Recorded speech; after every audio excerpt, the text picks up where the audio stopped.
Marlène, Charine, on est ravis de t'accueillir sur le festival. Moi aussi, je suis ravie d'être là, merci. Donc, hier on a commencé nous ensemble avec des classes, mais je vais te présenter un petit peu. Tu es né en 1976 à Lausanne, tu nous viens donc de Suisse.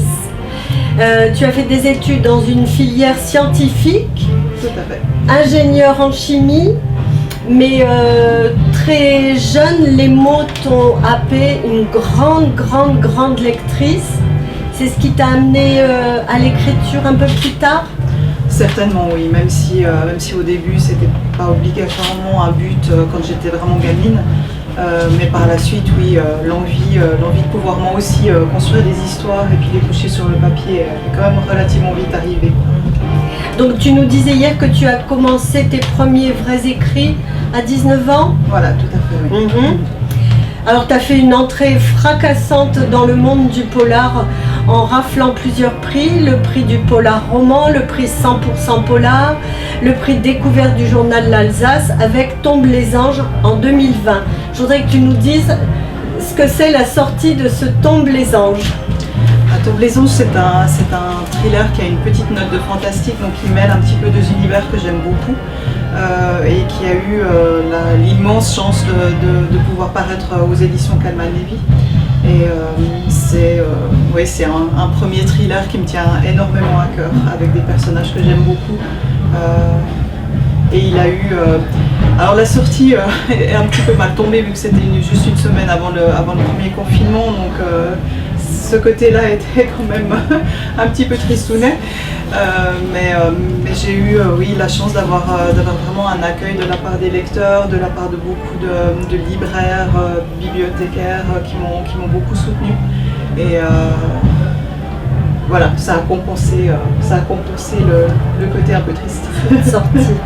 Donc là, nous aujourd'hui, on te reçoit pour le dernier roman, Inconditionnel.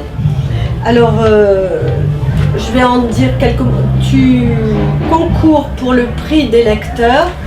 Alors, dans cette sélection, il y a donc Marlène avec Inconditionnel, Cyril Herry avec Tempête Iona, Céline Dangean pour Le Cercle des Mensonges, Marin Ledin pour Le Rameau Diable et Ursula Poznanski pour Rapace. Donc on saura dans un petit instant qui est le lauréat.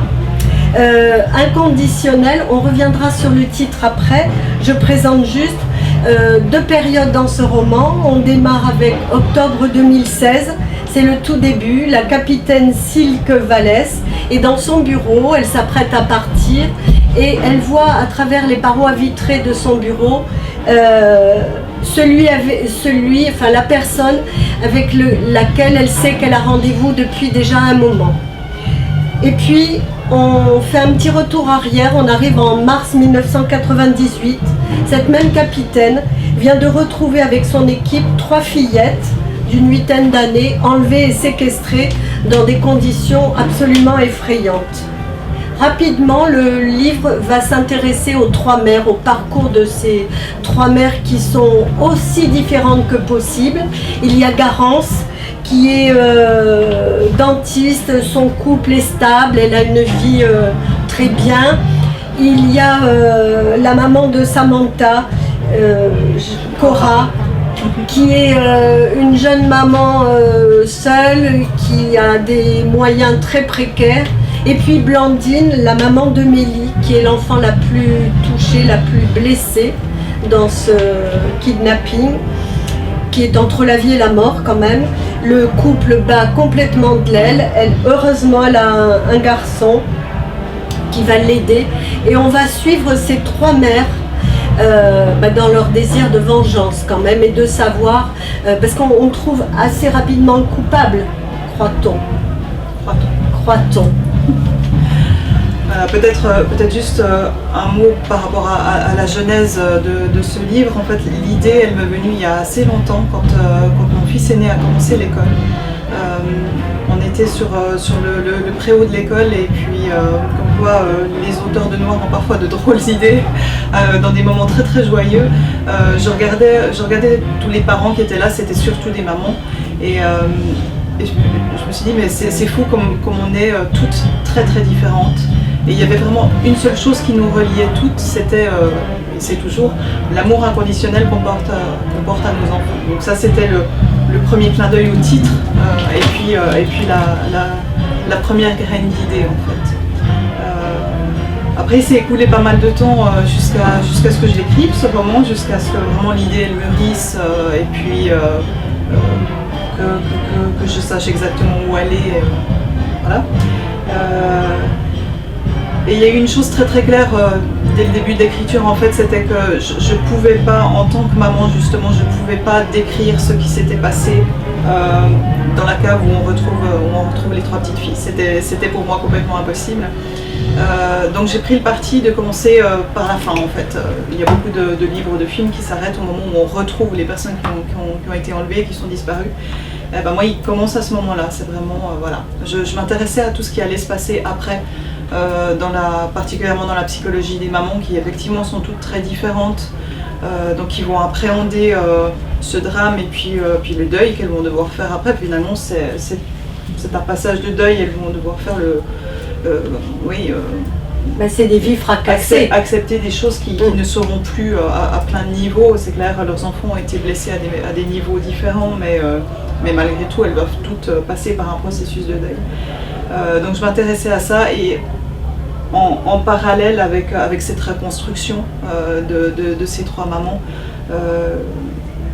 voilà, il y a cette policière Silke Vallès qui n'arrive pas à lâcher, qui est quelqu'un de très entier, de très blessé aussi dans son fort intérieur, mais qui se rend compte que quelque chose ne colle pas dans toutes ces histoires, et puis qui va continuer à creuser, à chercher pour vraiment avoir la vérité.